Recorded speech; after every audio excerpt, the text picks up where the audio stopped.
le souci d'éviter au monde une troisième G mondiale et de mettre les points sur les i dans le domaine économique, politique, diplomatique, militaire, dans le domaine scientifique, dans le domaine spatial.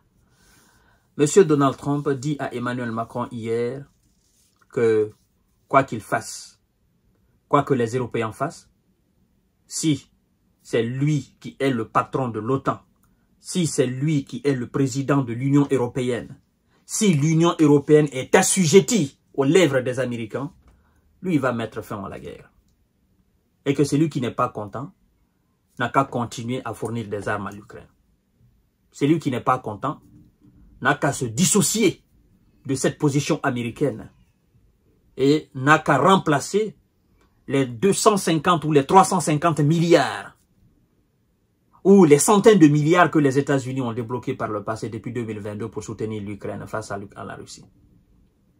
Alors, Trump dit ceci: nous avons avancé dans la négociation avec la Russie, et ça se passe très bien d'ailleurs, et nous sommes en train de signer beaucoup d'accords dans le développement économique avec la Russie.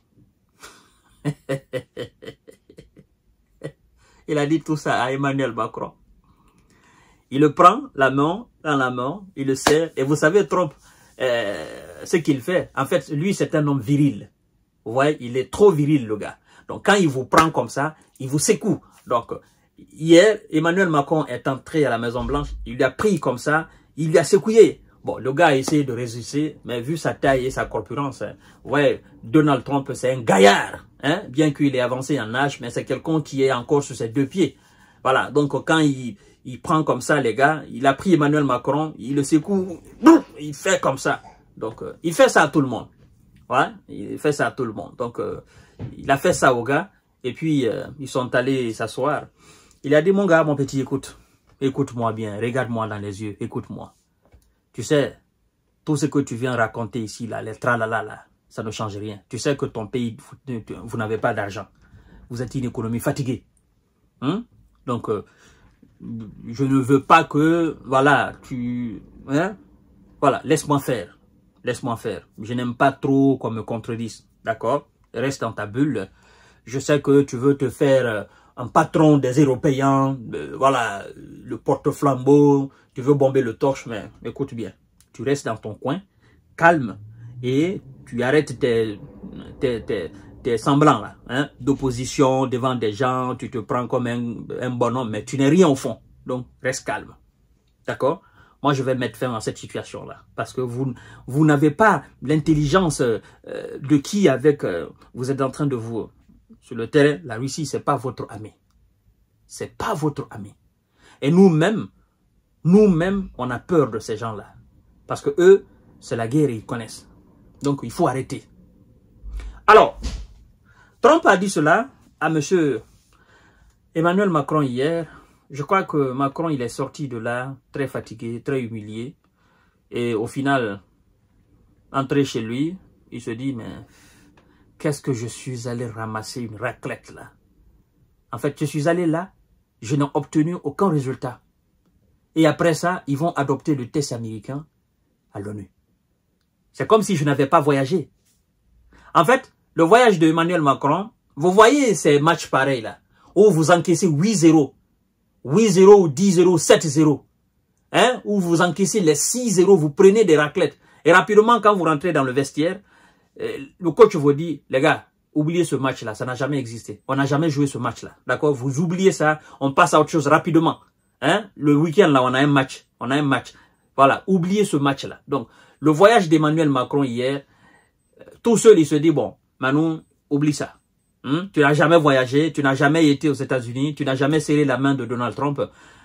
Ça n'a jamais existé au fait. Tu n'as jamais pris le vol présidentiel français pour venir aux États-Unis. Donc, oublie ça. D'accord? Enlève ça dans ton calendrier. Oublie même. Parce qu'en fait, ça n'a rien changé, quoi. Toi, tu voyages.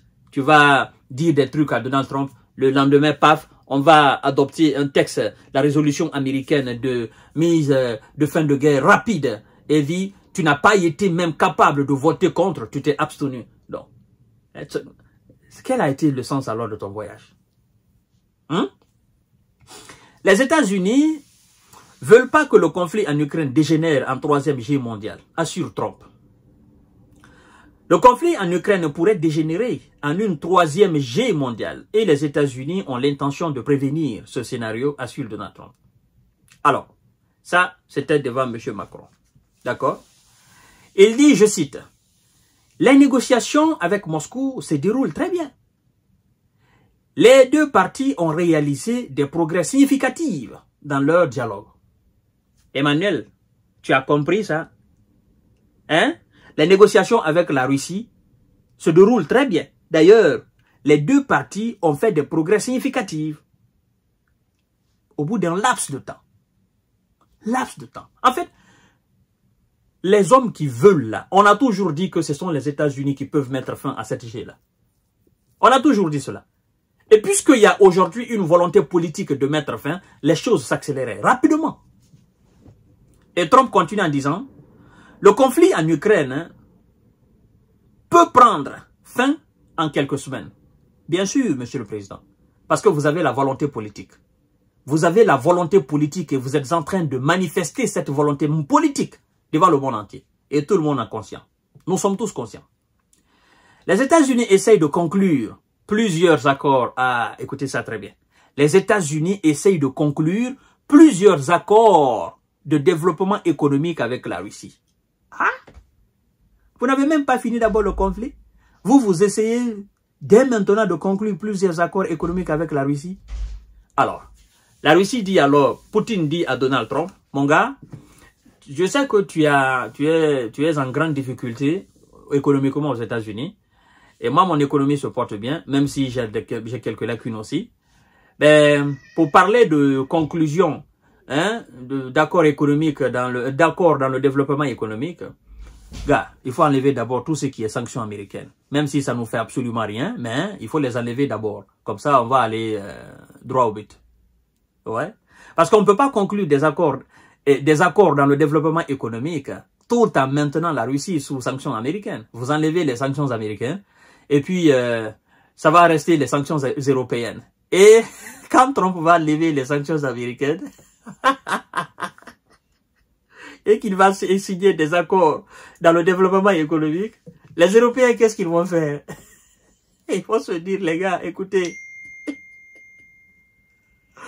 nous autres, il faut qu'on lève aussi nos sanctions. On va signer des accords économiques avec la Russie. C'est pas bon. On a des alliés qui nous prennent pour des bêtes. Hein? Comment tu peux lever les sanctions comme ça là contre Poutine et puis tu dis nous autres de maintenir nos sanctions? On n'est pas fous.